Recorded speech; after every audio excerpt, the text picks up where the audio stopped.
سیدنا عبداللہ بن عباس رضی اللہ تعالیٰ عنہ سے مروی ہے کہ کسی نے رسول اللہ صلی اللہ علیہ وآلہ وسلم سے یہ سوال کیا کہ کون سا دین اللہ تعالیٰ کو سب سے زیادہ پسندیدہ ہے؟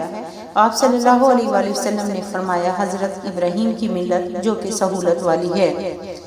سیدنا عروہ رضی اللہ تعالیٰ عنہ سے مروی ہے، وہ کہتے ہیں کہ ہم نبی کریم صلی اللہ علیہ وآلہ وسلم کا انتظار کر رہے تھے۔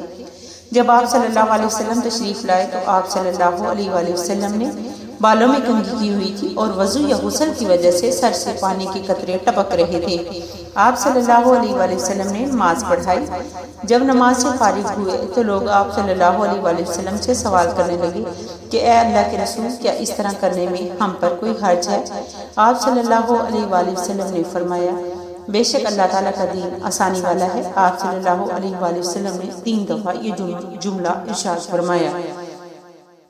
سیدنا مقداد بن اسود رضی اللہ تعالیٰ عنہ سے مروی ہے، وہ کہتے ہیں کہ رسول اللہ صلی اللہ علیہ وآلہ وسلم نے فرمایا، روئے زمین پر اینٹوں والا گھر بچے گا، نہ خیمے والا، مگر اللہ تعالیٰ اس میں کلمہ اسلام کو داخل کر دیں گے۔ یہ عزت والے کی عزت کے ساتھ ہوگا یا ذلت والے کی ذلت کے ساتھ ہوگا۔ اس کی تفصیل یہ ہے کہ اللہ تعالیٰ بعض لوگوں کو اس طرح عزت دے گا کہ ان کو اہل اسلام بنا دے گا، اور بعض لوگوں کو اس طرح ذلیل کرے گا کہ وہ بھی بالآخر اس کے مطیع ہو جائیں گے۔